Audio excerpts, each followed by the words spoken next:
Hey y'all, welcome back to the Because Adulting is Hard podcast. I'm Elita, the owner of the Funky Monkey, and this is my very good friend Mandy Benedix. It's actually been about a year, and we figured a couple months since we've seen you last.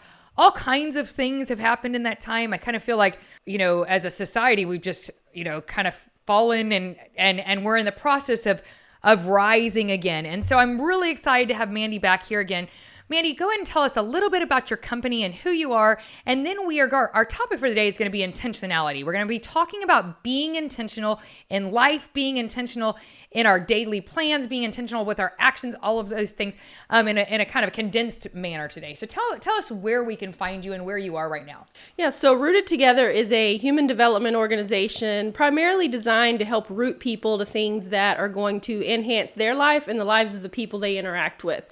So connecting them with resources and each other through workshops, conferences, speaking engagements, all the things, and things like what we're doing today.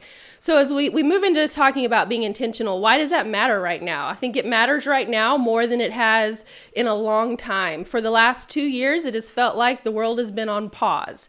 Things have been canceled, changed, shifted, so we haven't felt like we could move. And I have found myself, and I have heard other people say things like, well, when this is over, then I will X, Y, or Z. And that makes me a little bit sad because what I know for sure is that while it feels like the world and events have paused, our lives have not. And I will never get, for example, January 30th, 2022 back again. This is the only opportunity I get for the things that come my way today. And if I'm busy waiting, then I'm going to miss opportunities. So talking about being intentional, I think is paramount right now as we want to make sure to create spaces so that people can be impactful and live a life that outlives them and do it impactfully while they're still here. That's a big thing. I think that as we continue to grow forward as a society from this experience, this is the first time I feel like in kind of human history, we've all suffered at the same time. Maybe not in human history. I mean, there's been other times that we've had other things, but I mean, in my lifetime, this is the first time communally that we've all experienced a level of, not knowing. And so the ability to be intentional and rise from this is going to be so important. Yeah. So how do we do that, right? That's easy to say, harder to do. And I think the thing we're all experiencing is that we like to have control. We like to know what's next. And I'm not even a planner type of person, but I still like to know that I have some control over what's next for me. So I'm just going to break it down quickly. 3 things. There are so many things you can do to be more intentional in your life, but to give you some bite-sized things to chew on.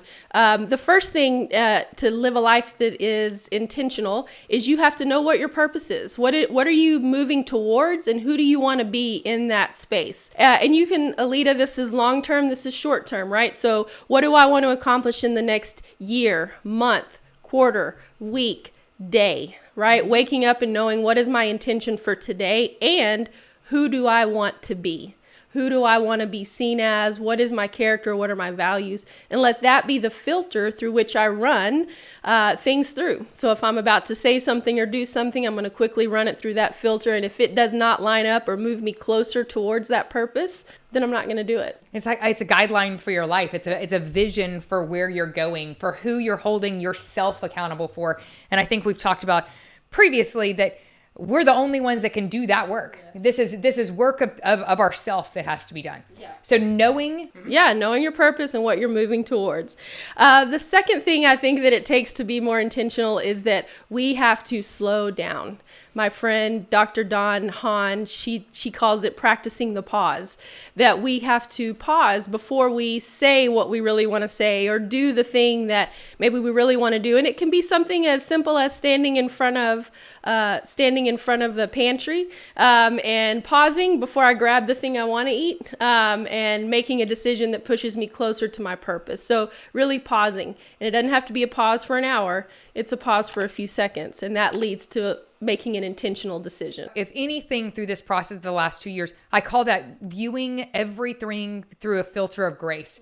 And with a little bit of grace, practicing the pause. I don't necessarily, somebody may not agree or believe or doing the same way that I would do it, but it doesn't always require a response. Mm-hmm.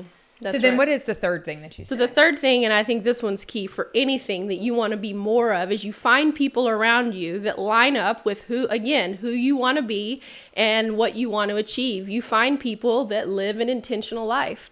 And then you ask yourself, how do they do it? You start paying attention. Yeah, I mean, I tell Clay all the time, I'm a person that requires coaches in my life. I require a trainer to hold me accountable for my personal fitness goals. I require a business coach to hold me accountable for my personal business goals, I require leadership from a spiritual leader because, surrounding yourself with people, especially in areas in which you're working on, or especially in areas in which I feel I have a weakness, Yes, or that I want to grow the most in, that I've identified I struggle in that area and I need somebody. So surrounding yourself by people is imperative. So give us the 3 one more time. Yeah. So it's knowing your purpose, your goal for the year, month, week, day, right? For the next hour, even. Something bigger than self. Something bigger than self, right? The second one was slowing down. Practice the pause. Give yourself a moment to make sure that what you are about to do or say lines up with moving you closer towards that purpose. And the third one is surrounding yourself with people that are living a life of intention that you can model yourself after. I think it all boils down to we need to live our life on purpose and for a purpose. And intentional is how we're going to get there. And that doesn't start a year from now. That has Right to start now. right now. Every time I hear that, we just talked about previously that we have teenage kids. These times are not stopping. Life is not stopping. We have to go forward with intention. We have to go forward with a plan for how we are going to be this better version of ourselves. I am so excited that you came back onto this. We're going to do this many, many more times. I'm so proud of Mandy as she's continuing along her journey. Tell us where we can find you. I know that you have a book that we actually have in store. It's on the shelf. So tell us where we can find you and what you have coming up next available. Primary platform right now is Facebook. So Rooted Together LLC. If you will like that page, you will be kept up to date with all of the upcoming things we have. The one thing I do know we have coming very soon is another parenting workshop. So go like that page, and that'll be the best way to find me. Absolutely. And we'll be running some of that through the Funky Monkey as well. I am so grateful for your willingness to come on here and learn with us and grow with us as we continue to apply intentionality to my vision and to your vision, leading by example. So we appreciate y'all, and we'll see you next time. Have a good day. Bye.